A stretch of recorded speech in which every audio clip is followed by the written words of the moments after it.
And this is one of his absolute best heroes at the moment. He has made a lot happen on it, whether it's early rotations around the map, securing runes is sacred, and the jump in from Monkey already. Iragi taking a good chunk of damage there. Is Pandamu going to go down first? No. So they'll find first blood. Pandamu gets it before he dies. I'll take that on the Dazzle, right? This hero is obviously getting a lot of steam. I even saw one of the top threads today. What is going on with Dazzle? You know, everyone's trying to figure out. Some guys like, you know, I tried playing this hero. Everyone yells at me. Now suddenly it's like the best hero at the major. Why is this hero so good? Well, lanes are pretty important right now, as they usually are in Dota, but Dazzle just feels great in the lane with the help of that poison. And I mean, personally, I just love the shard, and I'm sure a lot of these players feel the same way. Where getting that shard, you know, it feels bad to have weak control as a 5, and Dazzle can solve that with that item. It gives you that extra bit that you need. Nice dodge there. Yeah. I don't know if there is a more telegraph stun in Dota than Unstable Concoction, but Matthew not going to take too much damage from that if he has Mischief up for it.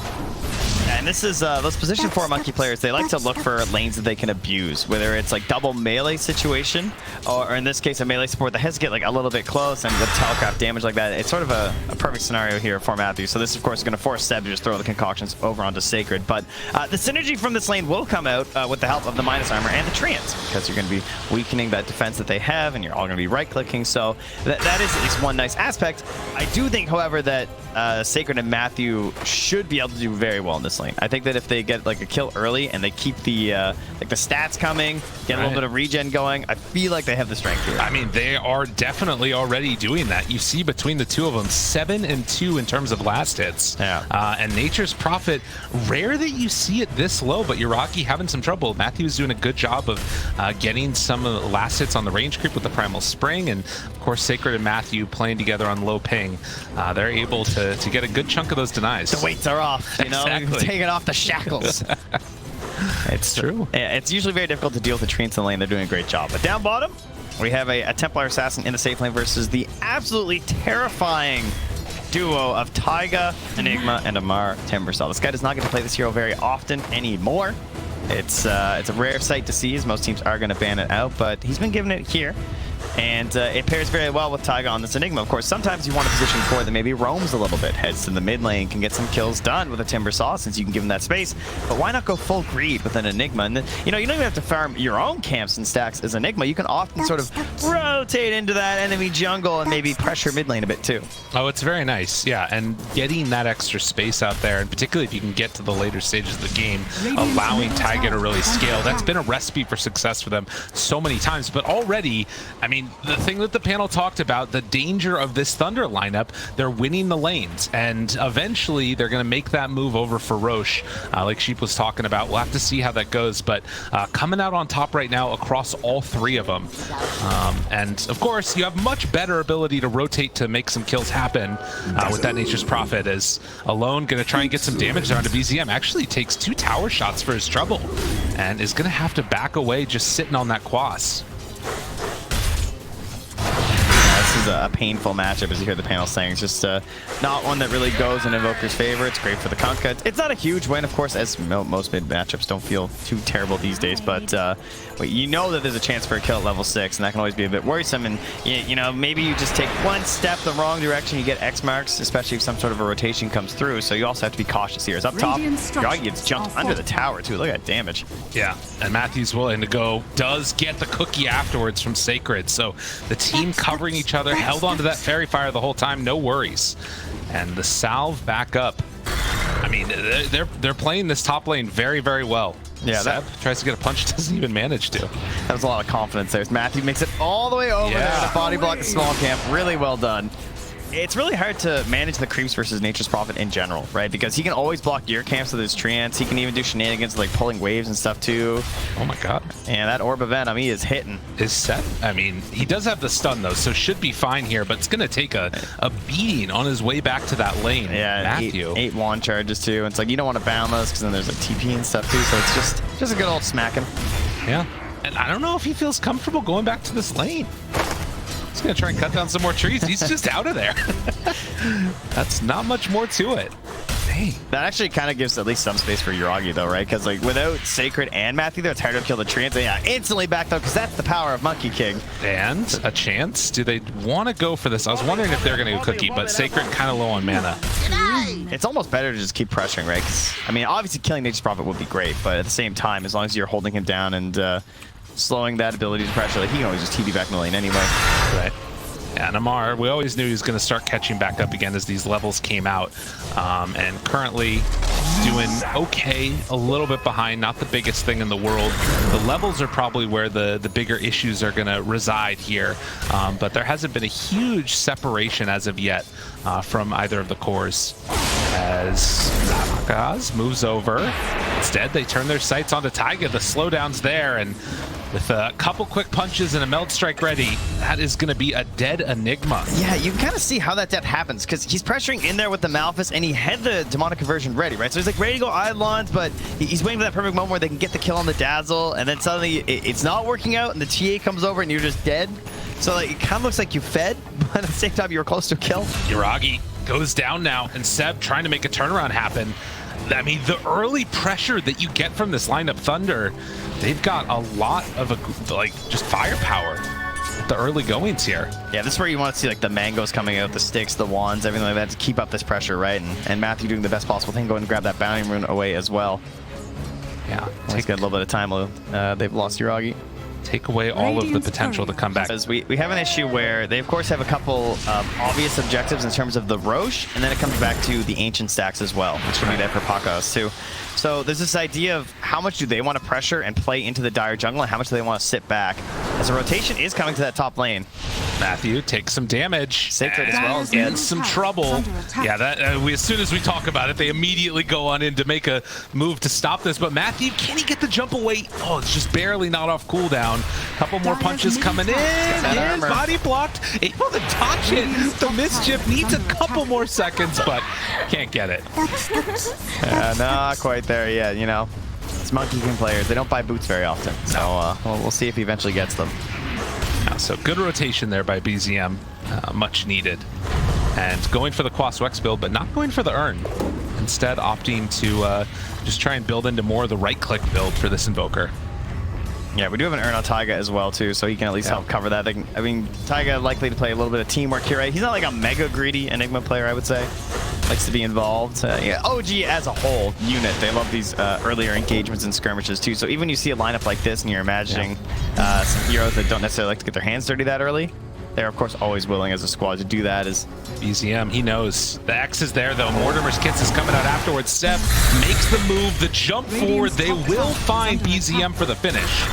But can they get any more afterwards? Matthew up in the trees? It doesn't look like it. That was always going to happen. That's a big rotation. 4 heroes mid for that kill on the Invoker to avenge that death top. It's funny. Sacred immediately runs back up there, too, to start pressuring Yuragi. So he finally gets a little bit of breathing room to farm. Mar taking some Psyblade hits there. Does have the level 6 though, but Kaz doing a good job of sort of forcing him back, even though he took a ton of damage. Amar always has the best items to replace his TP slot. You ever notice that? Oh yeah? Yeah, you know, Satanic. I like that. You know, maybe later. Yeah. I can help myself out here. And yeah, that is the point in the game that Amar loves, because he's level 6 on Timbersaw. So you start pressuring that safe laner, and that generally sends them towards the jungle, because it's not even a matter of like survival, it's just efficiency at a certain point where you can't withstand it, right? He's just going to keep regenerating with the Soul Ring. He'll bring out as much mana as he needs, and he will keep trying to kill you. So Pakos should be farming towards the Ancients at this point. Unfortunately, no stacks yet, since that top lane has just been so busy killing OG. We're sailing now. I'm trying right now, Yuragi, to keep a hold of this one. Hanamu going to back away. And this will be a tier 1 tower given up to OG with the pressure from the Eidolons as well as Timbersaw in the area. You do not want to fight that.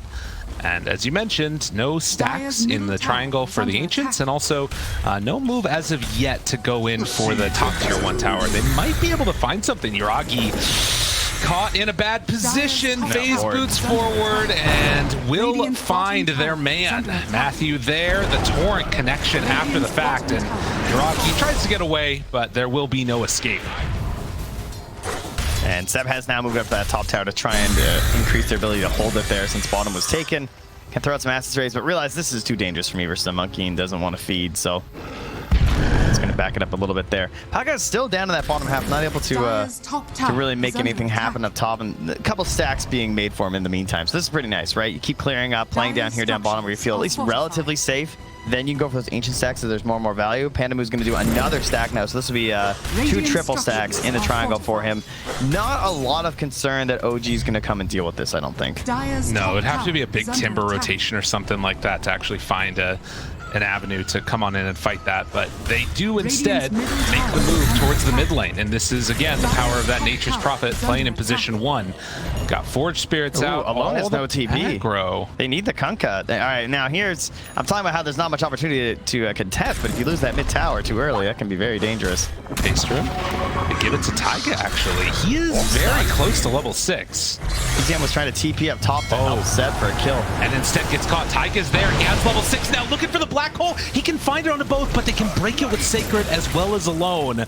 Taiga still moving in, not opting to drop it yet. The turn there onto 2. Matthew gets graved. And Taiga just plain interference. That's enough to keep BZM alive. That was like the greatest example of the threat of the black hole I've ever seen. Everyone's just panicking. Left, right, run, split, get us out. That is funny. That was good though. Are scanning. Trying to get towards the Blink Dagger next, but in the end, it just means that, you know, mid tower is Let's watch this TA here. She's about 5K net worth before she started onto this. And I'll boost through a couple camps here. Oh yeah. That's my math's not so good, but I count 4 camps. I believe. That's solid. Right there. That's a quad stack right there. That's a 4-wheel drive, big honking Texas-sized truck of a stack. You can't do the accent. You well, really, I took some action selections on that course. It's so bad. After I saw that there, James Banks. Terrible. I'm working on it. It's okay. Slacks is teaching me. That's fair. Yeah. We just once they drop the Texas style hero, you know, they're gonna bring Engineer from TF2. I like that. Yeah. I'm ready. Up top now is somebody that's not from Texas, Seb on the Alchemist. I was gonna say I think meant Sacred on the Snapfire, because I'm like, you know, I think Snap's pretty close. Ooh, that's all right. That's the cosmetic. He did it. His freaking voice line's unbelievable. Yeah, he comes on in, gets the quick and easy deny onto that tier 1 tower, and now BZM battling for the rune. Tornado, Cold Snap. Oh, the treants, they move. Get the deny, but they might get the bigger win here as BZM pulled back in. Can they bring him down though? Torrent stun, and the Mortimer's Kisses from downtown find the Invoker again. Sacred did not like when he rotated to his lane. Part of it right now too for OG's lineup is that like they're obviously not that online at this point with these heroes, right? Oh yeah. Even without the net worth, like these are like level hungry heroes, item hungry heroes, and the Nature's Prophet as well, and sort of like key items that you're looking for before you really get involved, like BKBs for Nature's Prophet. You want to jump in, your Blink Daggers for your Enigmas and everything like that. And so I like how ThunderA can just give no recourse because they just bring numbers, right? Like these long range boss from Sacred where he's immediately right back up top and pushing and farming too. They guarantee that first kill, so there's just no wiggle room for OG. And they just go back to growing their lead. Yeah, and that is exactly what they've got to keep up the momentum with. Likewise, though, if OG want to, they can, you know, play it a little bit safer, get that Blink Dagger up on Enigma, and the rotation comes over, but already double Sentry Wards down. They were ready for that move. BZM won't catch anybody out here. I think OG are in a very precarious position right now, though, because I see what... I see them needing to heavily outplay, and that's the OG classic, right? Where you're just like, I can't believe they did it. Like, they got this sweet smoke play. They grab a couple of heroes, they wrap behind your tower. You're not expecting the numbers to be there because someone else is showing somewhere else on the map, and then all of a sudden they're there, you know? So maybe they can make that magic happen, but like, by base level, casting all your spells, ThunderA can just feel so much stronger at the moment. They've got those heroes that just will win the fight, particularly before those BKBs come out. You can see BZM's item build. He's definitely going this right-click oriented pickup, and now going back for the Yule Scepter. I think that we also saw there the Hand of Midas, which was completed for Yuragi, so opting to go for, again, more greed, which... You know, if it works, that's great, but also it leaves open this huge window where ThunderA can definitely take advantage of. We'll have to see what they opt to go for. Yeah, I do think the Prophet's a bit tough, because like the Midas does help a lot in this hero, you know? Oh yeah. With all, you are just a right clicker. You like TPing with BKB, you're just staying there right clicking, so you're like, oh, you know, the scaling as well, it's kind of worth. It's like Maelstrom or Midas. You know where the carry player is going to go every time. given the choice. That's fair enough. Now, Kunkka going in for the BKB. This timing that they get for that is going to be very strong. We also saw that the Snapfire finishing off the Blink Dagger, going next into the Shard, and Pakaz already done with the Dazzle and the Dragonlance. So win one fight, Roche time. Their 15-minute timing is pretty terrifying with that Snap Shard. And even without it right now, it's pretty scary. They're just smoking with kisses. They're just like, all right, Sigurd, you stand over there. We're going to stun Armor, and let's try and kill him. All right, let's see how this goes. I mean, a lot of heroes are mid right now, and obviously NP can get there pretty quickly afterwards. But it looks like Thunder don't want to make that move, and instead are going for a bit of a different wraparound to bottom, and that's actually where Yuragi has already gotten set up at. We'll see if they meet right, but I mean, this is going to be one of the best reads I've seen in a while. They see the tree and down bottom. They don't have alone with them though, so it's a tough grab. Yuragi, smoke breaks. Oh, they don't check on it. That must have breaking because of time. Ah, that was close. He's immediately right up to the top side of the map. So it's still, I mean, not too bad for ThunderA. They're losing a little bit of their lead, right? They're not necessarily pushing it. They're getting outfarmed because I've seen Seb up on the top wave. You obviously have two supports that can farm fairly well, in an Alchemist and an Enigma, so that's slightly better than on the opposite side, where you just have Pandamu running around as Dazzle. He's surprisingly getting a little bit more fun than you might expect. And then Matthew hopping from tree to tree, trying to keep an eye on OG and what they're up to. So the gold will tick over OG's way as long as there's no combat here from Thunder Awaken. Well, and it might tick over that much more quickly as Taiga just got two things brought out to him. A Blink Dagger and a Smoke, and I think I know what they're going to be doing with those. It's a good combo. Mar right next to him. Alone, showing in the mid-wave for a moment. I feel like his BKB is taking so long. But a lot of that's because like all the stacks went to Pakaz. I mean, look at Pakaz. Like, this is a funnel going directly to his TA right now, so that is why. But now they really want to win that fight and get Aegis, because he's gone for the Blink, Deso, Dragonlance, no BKB. They want Aegis on the Templar Assassin. This is going to be the pivotal moment. I mean, you've got a couple things here, right? If you black hole him, doesn't matter how much net worth he is, he's going to go down. But likewise, does have that Blink potential for the outplay. But he also only has 1 point Midnight Pulse too, you know? That's true. It's still really early in the game, so it's not free. And part of the reason why Panda has been given some waves more than you might expect is because he's been hoarding that gold to get towards the Shard. Yeah. Get that nice and early, and they're not really going to have great counters for that, particularly Amar. Middle tower is under attack. Snapfire Shard done. And Taiga. It's meld time. We're in the pit. You know, they're not smoking. They don't want to go for it yet. And instead, like you said, Thunder, they're going to be the ones that head right into the Roche pit. Sunstrike's going to spot it. You need to be careful about this movement over, but I think they come too late. It's just done. I think OG were at a point where they knew they just can't contest this. And that is very dangerous. Yeah. Roshan has fallen to the Radiant. Well, not taking a fight you can't win, but does give an objective over to Thunder Awaken. While some damage was dealt there on the bottom side of the map, it's going to have to be a long wait. And I mean, fair enough. You buy a bunch of Midases, you pick an Elk 5, kind of They got Philosopher's Stone, you know, like, it's all checking out. That's what they're going to do. Look at that GPM on TA, nearly 600 right now. So look how even it is on OG. Oh, Seb, yeah, he's going to get brought down here. But yeah, they're very much like all together in a big core group. Well, it's much more stratified on the Thunder Awaken side. Seb even buying the forbidden item of the medallion. Don't get to see that very often anymore. Obviously, with Solar Crest being considered relatively weak at the point, you know, it feels like you can't upgrade that well. It's a great item for Alchemist, though, especially back when Support Alch was more popular, like 6 years ago. Right? Yeah. It was a great time. You picked Venge, you picked Alch, you ran around, you stunned people. Now, here's the thing. Alchemist, right? When he's got to push out those sideways, don't like when you're behind, you get so much more gold from pushing out side lanes and just dying, right? It's going to get towards that Aghanim Scepter. Then they got it. He performs alchemy. He makes gold out of nothing. Taiga. Oh, they don't find him. He jumped away, Matthew. That was worth. That was a good guess. Out a couple of the trees. Yeah, speaking of which, I'd like to see them put these. Yes, exactly. Okay, these wards are really good. These wards in this area, because you see when the monkey's jumping from side to side. Bottom tower is under attack. Yeah, that's interesting. So they will spot him, but he's already got wards over on the other high ground. They already had it. Actually, the sentry by the camp that caught that. That's brutal. Yeah, that was rough. And in the meantime, BZM gets jumped on. The chase down Cookie, not quite there, but because they're not going to go for any more. But instead, they get him with the Mortimer's Kisses. And now Taiga also taking a couple more globs of goo. Seb drop down low, and okay, these rotations is a little bit dangerous.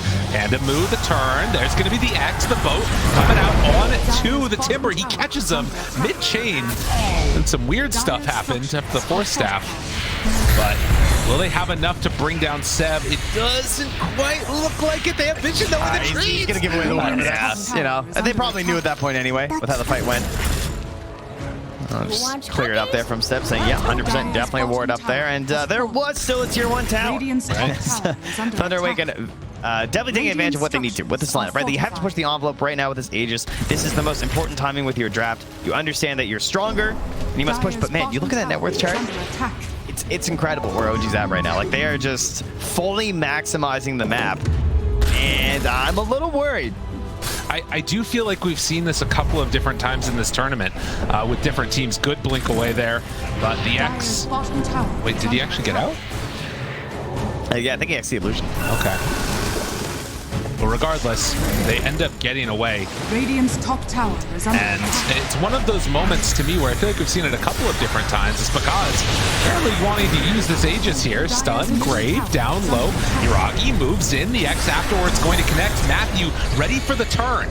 So Aegis down. Do they have a second round of this? The Black Hole immediately taken away by Taiga. And now Iragi, he's going to pop that BKB and try to run away. Matthew in some trouble, but that is going to be a dead Enigma. Everybody else backing out, Kaz punching out Treants.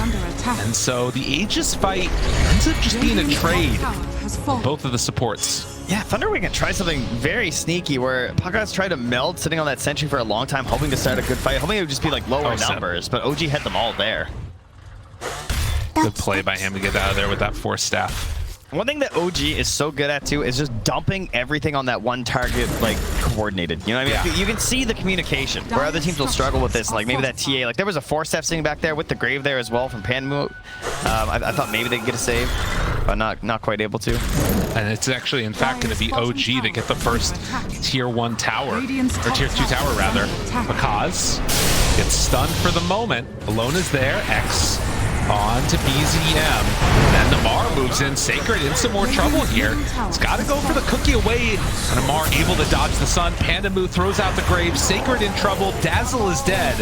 And Thunder, they're just trying to push that advantage too much. And OG, they're punishing this.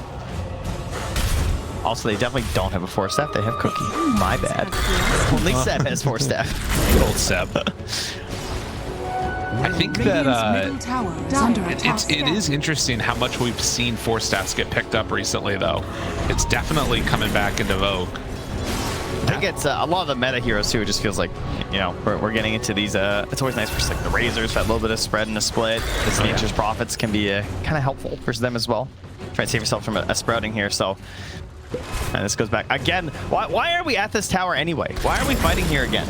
Right. This is not a valuable part of the map to be at, it feels like, and I'm not sure why they're trying to force this so hard.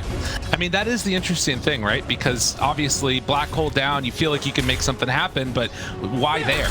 And now they're coming back again. They're going for Iragi. Boundless Strike to open, the Torrent afterwards. If you can make it work, it's good. Maybe afterwards, Seb's gonna get brought down. They didn't need the X for the first kill, which means they set up for the second.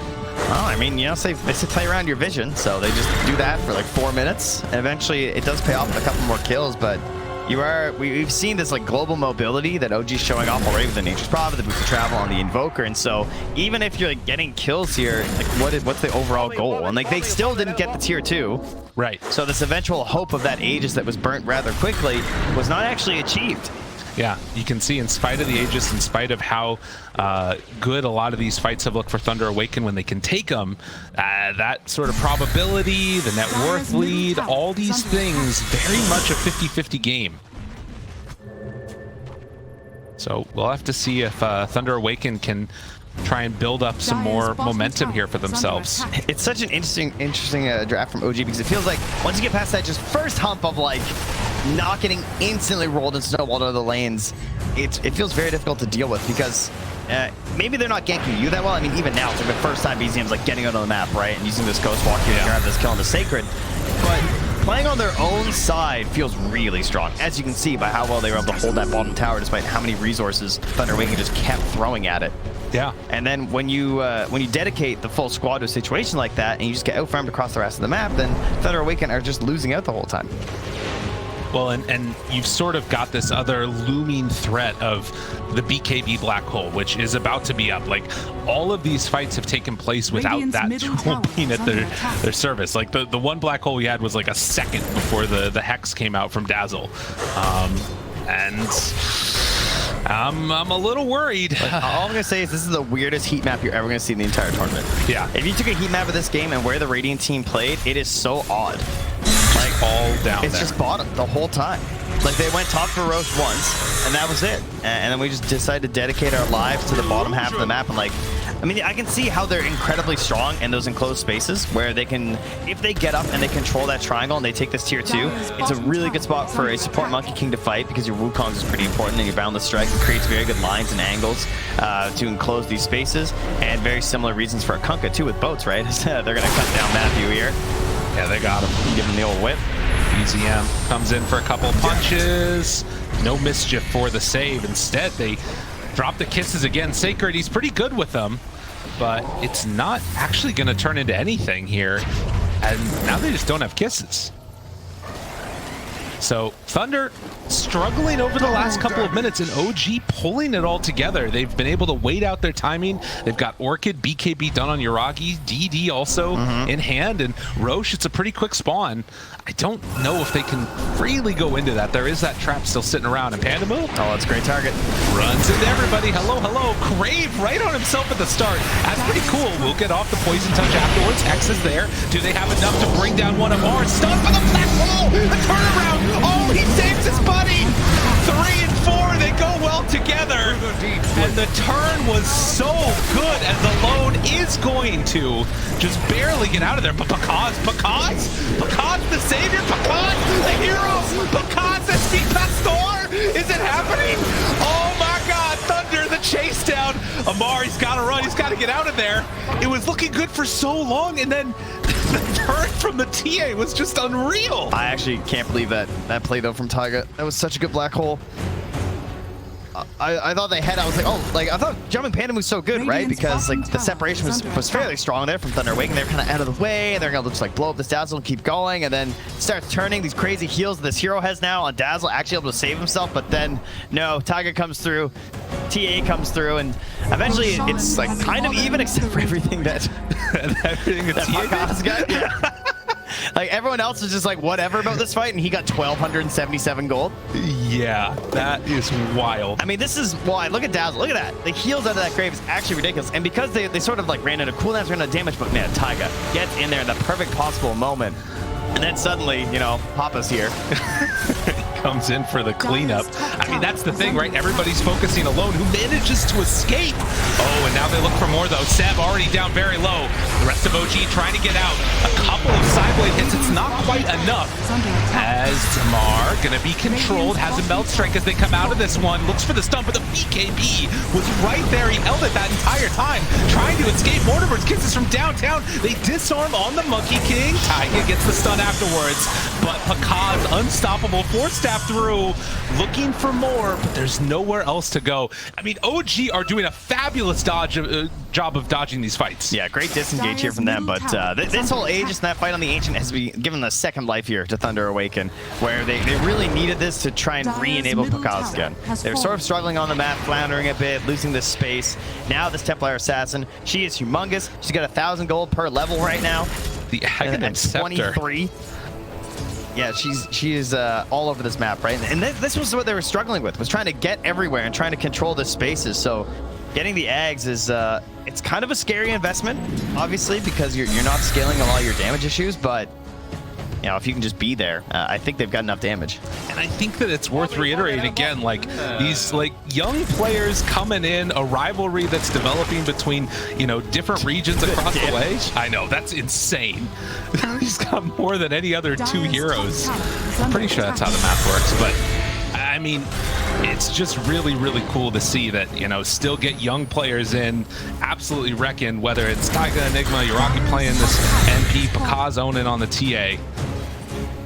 They're putting on a show here. Still less than 1,000 gold separating these two teams. 8 knots and full ahead. Yeah, the gold graphics never getting far apart this whole game. Catch sight. Can they find target? Boundless strike there. Force staff through. They find their man, and he's going down. Not sure. I guess he just didn't want to go over the BKB TP. Wasn't feeling it with the sprout there. Maybe thought I'm just dead anyway. Yeah, not sure. It's very difficult to play versus the Invoker, and even someone like Seb is going to have these low cooldown stuns that are constantly being thrown around. So you need to find good abilities with your BKB, and then you also have to be dodging the black hole at the same time. Right. Can't get caught by that one. Which really means that if they could somehow get a Snapfire initiation or some sort of a Dazzle Hex onto Taiga at the start, that's kind of your best case scenario, because OG will have a tough time saving him. Double DD, Matthew takes that. How dare you? I feel like everyone's got a tool to annoy the cause. BKB turn. That's Thinking an about a chase. BKB though. You're not. He knows he's not going to kill. Yeah. Just worried about a TP and like someone else could come and assist, or maybe a Mars nearby or something. So That BKB is so unbelievably valuable. yeah. And it's already down to 6 seconds. Well, the other terrifying thing is that halberd there from Amar, right? So it's like, Yeah. I mean, there's halberds, there's Yules. If he doesn't have BKB on the TA, it's so hard to play this game. We have seen a couple of times really waiting until the last possible second for him to pop it, and that is kind of the danger, needing to play around the stuns, but with the halberd now, you've got that whole other tool. Well, you know what does help, though, is level 25. Hey, let's go. Cause, so about to get there. That's so crazy. It's 31 minutes, man. He's sitting in base right now, just like, where should I go? Where should I psionic projection myself? They will retake over that outpost again. Seb down bottom side. Step lively. We'll just push out the other wave. They have a trap there. She's coming. Toss from downtown. Find Amar, goes for the Yules out, Taiga. but jumps in. Oh my goodness. Out of the psionic projection onto the Enigma and just dead. It's all it took was a second. That's a sniper. Yeah, I'm kind of curious. Was that one shot? No, it was 3, but it looked like 1, you know. They come up pretty fast. It's all but a blur. And it's 25 now because, so heads the refraction instances. And at the same time, though, OG do have a lot of instance-based abilities, so it's not maybe as broken as it can be in some games. Seb all alone down here. Sacred will spot him and look for, ooh, the stun. They have the X chase down from Sacred. But the rest of the team coming in afterwards. No Enigma for this fight. Kaz pops BKB already, turns, wants to take down Amar. They're not doing as much damage as they need. Sacred throws out the Centaur. Seb is dead by virtue of that TA, and now turning onto this Timbersaw. Matthew's still managing to live, and they actually push him back inside. Excellent teamwork. Well done by Sacred as Kaz turns, looking for the punch down for the disarm, and the turnaround with the black hole. They get a Yules off, but it doesn't matter. They find their targets, take them all down. Oh, you're seeing the damage issues. It's everything for the Templar Assassin. They just don't have enough. Like, they're trying to get through Amar because they're controlling the Timber, just trying and waiting and delaying for Templar to be done with Seb and finally kill that Alchemist. By the time he gets there, there's not enough damage left. They don't have the time. He keeps finding them. I can't believe he survived that black hole again. He's respawned. The fight took that long. Yeah, that's one of those moments where you think it's going to take a second and it takes a little bit longer. The power of delaying the fight. Yeah, and here's that fight again. So what happens here is that Pakaz knows the BKB is going to run out, and so he feels threatened to chase Seb because he's got these constant stuns the whole time, right? And he's like, he's so low, like I can't let him go out and come back in, because then the fight's a mess. That's what OG does all the time. So he finishes the kill on Seb, rotates back over for Amar, and you can see everyone else is just moving away from the Timber, trying to control, all to assist the TA to finally kill him, but it's physical-based damage versus the Timbersaw. They just can't get there, right? And then, yeah, Taiga. Step lively. Your admiral is on board. He does it again. You know, same thing as the Ancients up top earlier in the game. Meanwhile, BZM gets hexed. They jump out. Taiga finds a target alone, drops the boat. It comes out a little bit late, though. Matthew, Boundless Strike to try and get some separation, but alone likely to fall here. And OG continue the pickoffs. They find the one to win the fight, and now they find the one that might let them go high ground. They don't have any buybacks on Thunder. Not a one. They were all in at that moment, and now even throwing the kisses just to try and clear this out. Yeah, and it doesn't even take down all the creeps. They got creep wave coming in mid. Yeah, I don't know about that one. Well, Kaz shows up, turns, kills Jiragi, and now just backs away. That's a BKB usage, so no nature's profit. That's pretty good. Dude, these players, they are just all over it right now. But Sacred, he might be in some trouble. Seb moves on in, has the stun, but there's the grave, jumps away, disarm is out. Sacred needing to survive this, but I don't know if he has quite enough left in the tank. Does manage to do a little okey-doke joke, but they catch him, and they will kill him. Has buyback on this Snapfire if they need it. Bar turns, gets the refraction instances off, but with the Wukong's command down, and Seb going to stun himself. Kaz trying to get some Psyblade spillover damage, but it's not there. Yeah, see if you can hit a little bit of those side blades that pure. Try and cut through some of this. Did a good amount of damage there onto BZM afterwards. But they get away with only losing a tier 3 tower. Yeah, you can be pretty happy about that. And the biggest thing too is by taking down Jiragi, the map control doesn't get any worse because it's already in a bad spot, right? Like all the lanes were pushing into their high ground at this point. Imagine if that's an H-Pop. Oh my god. Oh, that Swift Blink, man. Dude, the Psionic Projected Aghanims is so good with this TA. It's insane. They need to get a gem or something. It reminds me of techies. A little bit, right? You know, you got these rich heroes just blowing up out of nowhere. Oh, Slacks could play this hero? They have one on Evoker. Heck no. What are you talking about, dude? There's no way. He played support. Lightstone. That's all he does. The seeds of It's not a support this game, that's true, because he's being supported. I feel like it's kind of a 4-in-1 situation, as you can see by the fact he's almost doubling the net worth of his mid laner at this point, as they're going to project their way in again. Moves in, finds a target, jumps, looking for the kill. Will they get it? Yes. Global this. Another snipe. Hey, who's the real one now? Silence, Amar, but manages to get out. Oh, is Seb even going to survive too? Yeah, the looks Pine like Cone, the War Pine Raiders blocking the Kunkka from chasing. Doing it. Chase? Dude, I thought that was Snapfire. It was, but she was just farming. And instead, they find him here. Matthew, Boundless Strike. He's waiting for teammates, waiting for friends. Gem on the deck. They got him. Trying to keep vision. Matthew, the sneaky vision from the Monkey King. He's so close. Oh my goodness. And that is Gem on the ground. Thunder. I don't know how they're doing this. It's like the weird little pick-off type of Dota that's coming out from them, and then from OG, when they all group together, they can find those black holes. Oh, it's some good Dota we got here today. It's a really cool use of the TF by getting this Aghanims early. Like, building your strategy around that, and that idea with the Monkey King, too. Like, they synergize so well. And, of course, a Kunkka who is building towards this utility more so. That was a hero. Dude, all it takes is a second. Now Seb afterwards. They've got the X, can pull him back in for this if they want. Boat will connect. The disarm is there, but now they get the buyback. Everybody from Thunder needs to escape. Monkey King in some trouble. The grave is out. And the rest of Thunder get out of there as well. That's 2 gems. Oh no, Matthew, what have you done? They leave them both in the base. Gods as well. The instances are too much, though. Yeah, they got to be careful here. A good stun on the 2 to try and get away. That was pretty good. Taiga's way in the back, right? He wants to be the next level of initiation. TP out of there. Not going to happen. They find Panda. They got greedy, they went too far, and the buybacks punished them. And you know what? This gem is actually a really bad thing to give up, of course, because now you're losing all these projections, right? I see Taiga just running around and he's clearing up all these traps. Oh, they know. The projection's there. And Torrent from up on the high ground, alone, moves on in. Has BKB ready to go, pops it now right at the start. Kaz back in, looks for Taiga. They catch him though with the black hole. Do they have enough follow-up? The BKB was out, so he's taking no damage, but Kaz does not die in that black hole. Double buybacks, Dazzle and Sacred moving into position for Kaz. The instances trying to keep him alive, dodging away, hoping to escape. Can Sacred get there in time? They get the grave. But is it going to be enough? Can they eat him up? Spider legs running. Throw him away. Get on back to the bait. They somehow managed to save Kaz. Somehow, some way, they keep him alive. Sacred might pay for this one, but Monkey King, he's getting brought on down by BZM. Sacred in some trouble. Hopes to get out of there, but it won't happen. I don't know if it's going to matter. With 3 dead, this could be, I mean, this should be Roche. It's a heavy cost to pay to keep your TA alive. That is for sure, especially when she's the one who is buyback. Yeah. But I also think a lot of them are going to die anyway. Of course. You know, if she just goes down in that moment. So keeping the buyback alive because obviously very important as well. And there's no knowledge on these buybacks, right?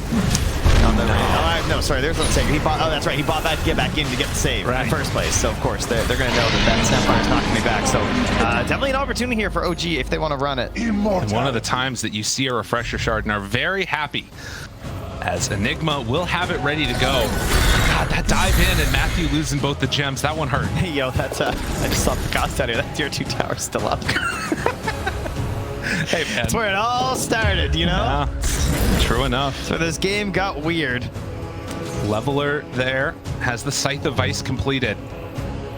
More potential to find those solo picks for the TA. That's what she's looking for. Well, might get solo picked off here. I don't know, a lot of heroes around this area, and Boswell project back home, so. Yeah. No buybacks in the game. Not a one. Oh, well, that's interesting. That's kind of terrifying. So we got Scythe and then into an eventual leveler once they win the fight cause to try and just one-shot this game down, huh? That's kind of what it seems like. He's ready to go. And OG, they're trying to take the slow, steady avenue of building damage. That's crazy they have no buybacks on OG with his Aegis and everything. Like, they don't have any advantage coming to this. Yeah, that's really scary. They almost have double black hole, 15 seconds. They can drop that if they need to. Yeah, gotta watch that leash, of course. Oh, yeah. Can't project into that, I don't think. 5 seconds till black hole. And Taiga might just take a shot here if they need to. They sent Matthew way in the back. They shot him back there. They tried to jump to a tree to get to the back lines. And it's not going to work. Matthew goes down, and he doesn't have buyback. That was a risky play. They felt like they had to find something crazy, and crazy it was. Still chasing. Hex is there. Force staff keeping it back. Taiga ready to go. Jumps in. He black holes them all. How do you find that? The refresher afterwards. Come on back for round 2 as Papa Taiga caught them all. They are gone. They do have buyback right now on this TA, but I don't know if that's going to matter as his whole team is gone. Into the fountain they go. OG, the story remains the same across 2 majors as they are going to take down ThunderA in Game 1. Oh, ThunderA Awaken, this one hurts. There's no doubt about that. Excellent draft coming into the laning stage. They got that good pressure they wanted, but it wasn't quite that fast pace.